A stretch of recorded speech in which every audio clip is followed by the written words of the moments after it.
Hello everyone, welcome back to my channel.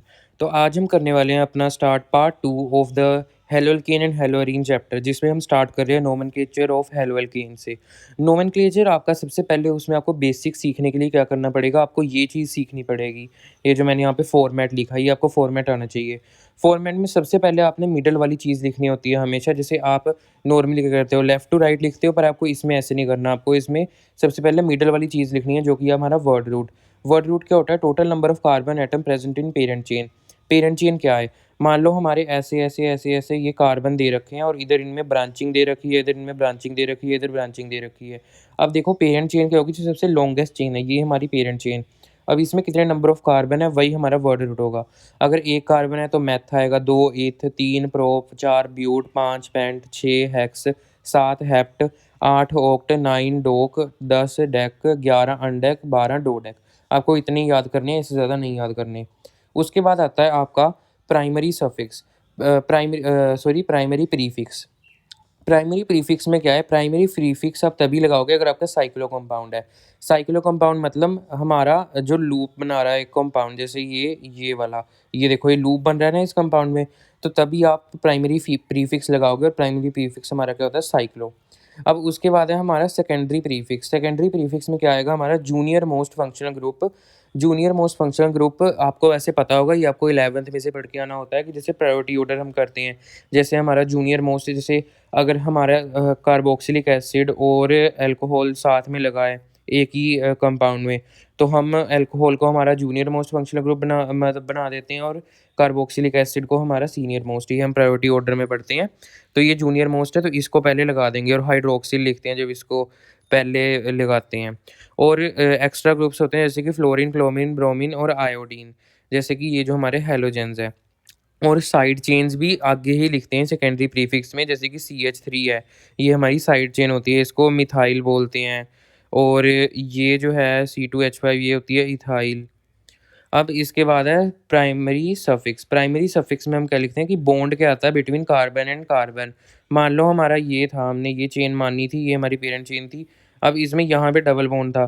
Double bond मतलब ईन आएगा, triple bond होगा तो आइन आएगा, और सिंगल बॉन्ड ही होगा तो एन आएगा। अब उसके बाद है सेकेंडरी सफिक्स। सेकेंडरी सफिक्स में मैंने आपको पहले ही बता दिया कि इसमें सीनियर मोस्ट फंक्शन ग्रुप आता है, जैसे कि कार्बोक्सिलिक एसिड। अब उसके बाद है कॉमन नेम। कॉमन नेम भी उतने इंपॉर्टेंट है जितने IUPAC नेम है। कॉमन नेम बोर्ड्स में तो इतने नहीं आते, पर CUET में बहुत आते हैं। सबसे पहले हमारे पास मान लो कि अगर N से आ जाए, जैसे कि N पेंटाइल क्लोराइड, तो N का यहाँ पे मतलब होता है नॉर्मल। नॉर्मल मतलब स्ट्रेट चेन होगी, सारे कार्बन स्ट्रेट चेन में लगे होंगे। जैसे देखो N pentyl chloride, 5 carbon straight chain में लगे हैं, उनके साथ क्लोरीन लगा है। अब इसके बाद है आइसो।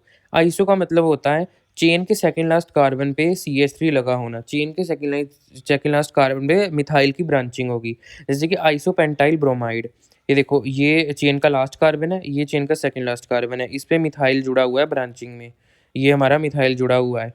अब इसके बाद इसके टर्मिनल पोजीशन पे ब्रोमीन लगा होगा। अब उसके बाद है नियो। देखो आइसो और नियो बहुत सिमिलर हैं, बस इनमें माइन्यूट डिफरेंस है। आइसो में क्या था कि सेकंड लास्ट कार्बन पे एक मिथाइल चेन लगी हुई थी। नियो पे क्या है? नियो पे है डबल ब्रांचिंग होगी मिथाइल की। सेकंड लास्ट कार्बन पे देखो, सेकंड लास्ट कार्बन पे डबल ब्रांचिंग है हमारे मिथाइल ग्रुप की। उसके बाद आता है सेकेंडरी। सेकेंडरी से नाम से ही पता लग रहा है कि सेकेंडरी मतलब जो हमारा हेलोअल्केन है वो सेकेंडरी, जो जो हमारा हेलोजन है वो सेकेंडरी कार्बन से जुड़ा होगा, जो हमने पहले क्लासिफिकेशन में भी देख लिया है। देखो सेकेंडरी कार्बन से जुड़ा है हमारा हेलोजन। टर्शरी में टर्शरी कार्बन से जुड़ा होगा हमारा हेलोजन एटम। ये देखो टर्शरी से जुड़ा है। और उसके बाद आता है विनाइलिक हैलाइड और एलाइलिक हैलाइड। हम आपको पहले ही पढ़ा चुके हैं कि विनाइलिक हैलाइड क्या होता है। विनाइलिक हैलाइड होता है जिसमें डबल बॉन्डेड कार्बन जो होता है उसी पे हेलोजन अटैच हो जाता है, और एलाइलिक हैलाइड होता है डबल बॉन्डेड कार्बन से further sp3 hybridised carbon atom जो है उससे हेलोजन अटैच हो। तो विनाइलिक हैलाइड हम कैसे लिखते हैं? जितने मर्जी नंबर ऑफ कार्बन हो। हमने वर्ड रूट वाली चीज़ पढ़ी थी ना, कि जैसे एक कार्बन हो तो मैथ, दो हो ईथ, ऐसे ही आगे एक्सेट्रा एक्सेट्रा। पर इसमें क्या है, विनाइलिक हैलाइड की जो कॉमन नेमिंग है उसमें हम विनाइल लिखेंगे। चाहे आपके 50 कार्बन हो तब भी आप विनाइल लिखोगे, और उसके बाद हेलोजन का नाम लिखोगे, और उसके एंड में आइड लगाओगे। जैसे कि हमारे पास एग्जांपल आ गई विनाइल क्लोराइड। देखो यहाँ पे जितने मर्जी नंबर ऑफ कार्बन हो, आपको विनाइल ही लिखना है, और बाद में जो भी हेलोजन अटैच है उसको क्लोराइड या फिर ब्रोमाइड या फिर आयोडाइड ऐसे लिखना है। और एलाइलिक हैलाइड में भी सेम है, यहाँ पे बस विनाइल को आपको रिप्लेस कर देना है और आपको एलाइल लिखना है। अब हम करने वाले हैं नेमिंग ऑफ हेलोअरीन्स। तो नेमिंग ऑफ हेलोअरीन्स के लिए सबसे पहले आपको पता होना चाहिए कि बेंज़ीन क्या चीज़ है। बेंज़ीन आपको पता होना चाहिए कि इसके क्या-क्या स्ट्रक्चर में आप फॉर्म में देख सकते हो। जैसे एक ये वाला स्ट्रक्चर होता है, एक ये वाला स्ट्रक्चर होता है, ये बस रेज़ोनेटिंग स्ट्रक्चर होते हैं। यहाँ पे स्टैंडिंग मोड इधर है और यहाँ पे स्टैंडिंग मोड इधर है और इसको आप ऐसे भी दिखा सकते हो। इसका मतलब होता है कि ये रेज़ोनेट कर रहा है, मतलब रेज़ोनेंस से स्टेबलाइज़्ड है। इसमें आपको कॉमन नेम ज़्यादा देखने को मिलता है अनलाइक आपका एलिफैटिक वाला। इसमें कॉमन नेम आपको ज़्यादा देखने को मिलता है, इसलिए कॉमन नेम इसका बहुत इंपॉर्टेंट है। सबसे पहले होता है हमारा ये मेन ग्रुप, जो कि हम फिक्स्ड रखते हैं। उसके बाद फिक्स्ड रखने के बाद जो ये पोज़ीशन आएगी, इसको हम बोलते हैं ऑर्थो, इसको बोलेंगे मेटा, इसको बोलेंगे पैरा। सेम दूसरी साइड पे भी। फॉर एग्ज़ाम्पल हमारे पास है ये। इसका जो हमारा आईयूपीएसी नोमेनक्लेचर होगा, वो तो होगा 1,2 डाइक्लोरो बेंज़ीन। बट इसका जो कॉमन नेम है उसमें क्या है, ये देखो, ये जो हमारा ग्रुप है, ये हमारा ग्रुप है, इसको हमने फिक्स कर लिया। ये ऑर्थो पोजीशन पे लगा क्लोरीन, इसलिए ऑर्थो डाइक्लोरो, क्योंकि 2 क्लोरीन है, और बेंजीन। ऐसे ही ये मेटा पोजीशन पे लगा, इसलिए मेटा डाइक्लोरो बेंजीन, और ये पैरा पे लगा, इसलिए पैरा डाइक्लोरो बेंजीन। अब इसके बाद है nature of carbon halogen bond. Nature of carbon halogen bond जो है ना, वो बहुत ही इंपॉर्टेंट टॉपिक है, खासकर इसके ये ऑर्डर्स।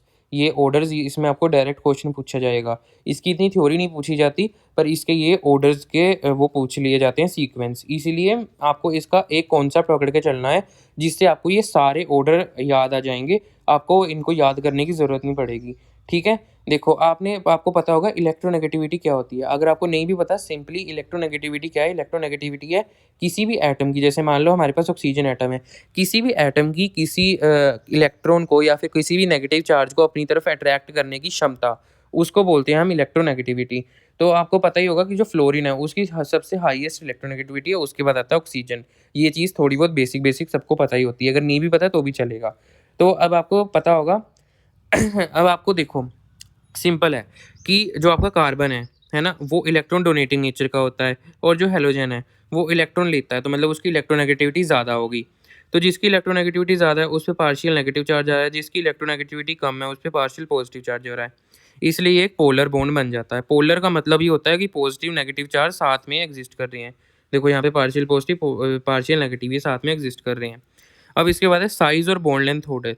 देखो, जितना ज़्यादा साइज़ होगा, उतनी ज़्यादा बॉन्ड लेंथ होती है। तो आपको पता है कि डाउन द ग्रुप जो साइज़ है, वो इंक्रीज़ करता है। इसलिए फ्लोरीन का सबसे कम, उससे ज़्यादा क्लोरीन, उससे ज़्यादा ब्रोमीन, उससे ज़्यादा आयोडीन।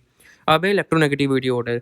अब इलेक्ट्रोनेगेटिविटी ऑर्डर आपको याद नहीं करना है। इलेक्ट्रोनेगेटिविटी ऑर्डर में सिंपल एक रिलेशन आपको याद करना है, जो कि है electronegativity is inversely proportional to the size of the atom, कि जितना कम साइज़ होगा, उतनी ज़्यादा इलेक्ट्रोनेगेटिविटी होगी। अब हमारा फ्लोरीन है, उसका सबसे कम साइज़ है, इसलिए उसकी इलेक्ट्रोनेगेटिविटी सबसे ज़्यादा। उसके बाद फ्लोरीन, उसके बाद ब्रोमीन, उसके बाद आयोडीन। उसके बाद है बॉन्ड डिसोसिएशन एनर्जी।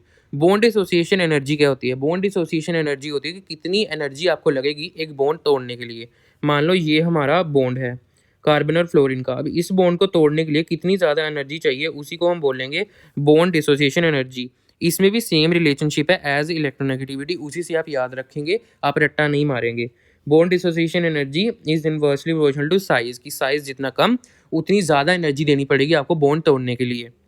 इसलिए इसका भी सेम ऑर्डर होगा एज ऑफ इलेक्ट्रोनेगेटिविटी। उसके बाद है डायपोल मोमेंट। इन सारे ऑर्डर्स में से डायपोल मोमेंट का ऑर्डर सबसे ज़्यादा इंपॉर्टेंट है। क्यों इंपॉर्टेंट है? क्योंकि इसमें आती है एक्सेप्शन। एक्सेप्शन क्या होती है, वो मैं आपको आगे आगे बताता हूँ। देखो, डायपोल मोमेंट आपको पहले पता होना चाहिए कि इसको म्यू से डोनेट करेंगे। इसका फॉर्मूला होता है चार्ज इंटू डिस्टेंस। ये आपने फिजिक्स में भी पढ़ लिया होगा। अब इसमें हम चार्ज किसको कंसिडर कर रहे हैं? हमारी इलेक्ट्रोनेगेटिविटी को, और हम डिस्टेंस कंसिडर कर रहे हैं बॉन्ड लेंथ को। अब इस वे में फ्लोरीन के पास ज़्यादा इलेक्ट्रोनेगेटिविटी है, तो उसका सबसे ज़्यादा डायपोल मोमेंट होना चाहिए, पर ये चीज़ नहीं होती है। यही आपकी एक्सेप्शन है कि आपकी क्लोरीन की जो डायपोल मोमेंट है, वो फ्लोरीन से ज़्यादा है। ये चीज़ आपकी एक्सेप्शन है, ये आपको याद रखना है, बाकी पूरा ऑर्डर सेम चलता है। अब इसके बाद आती है methods of preparation. Methods of preparation हम करेंगे पार्ट 3 में। तो अगर ये आपको हमारी वीडियो पसंद आई हो, तो आप लाइक करना, मेरे चैनल को सब्सक्राइब कर दो, और अपने पीयर्स के साथ ये वीडियो शेयर कर दो। और ये जो मेरे नोट्स हैं, ये मेरे खुद हैंड रिटन नोट्स हैं, तो अगर आपको ये चाहिए तो मेरी कॉन्टैक्ट इन्फॉर्मेशन डिस्क्रिप्शन में दी है, तो आप ये बाय कर सकते हो मेरे से। तो अगली वीडियो में मिलते हैं मेथड्स ऑफ प्रिपरेशन के साथ। Bye bye.